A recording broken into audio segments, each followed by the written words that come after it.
disipo todas dudas. Estamos totalmente comprometidos con el proyecto de la plataforma logística de Badajoz. Vamos a conseguir poner en marcha esa obra, pero ponerla de verdad, no llevando una excavadora para una foto, obras de verdad, cuando se pueda. Hemos tenido que suspender el contrato de redacción del proyecto porque es imposible seguir, administrativamente es imposible seguir, mientras no haya informe favorable del Ministerio de Fomento. Es imposible que estén empezadas hoy, por el desastre administrativo que nos encontramos al llegar. ¿Sabe usted cuánto tarda una evaluación de impacto ambiental ordinaria? Pues entre 2 y 3 años. Pregunte si no a los técnicos. Obra de Martín Palomino. Me va a perdonar, le tengo que hacer otra pregunta más. ¿Por qué no estaba firmado el convenio con el Ministerio de Fomento?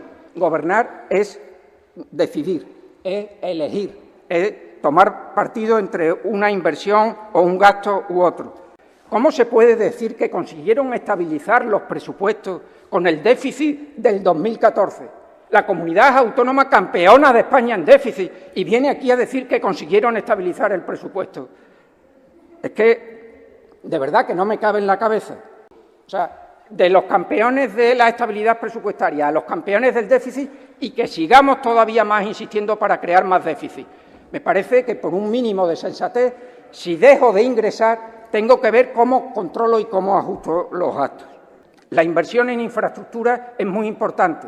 Las infraestructuras lo son en sí mismas y el empleo que crean también. Pero para nosotros, más importante todavía que las infraestructuras, es reabrir las 21 urgencias que cerraron. Es restablecer el transporte escolar para bachillerato y FP que ustedes eliminaron.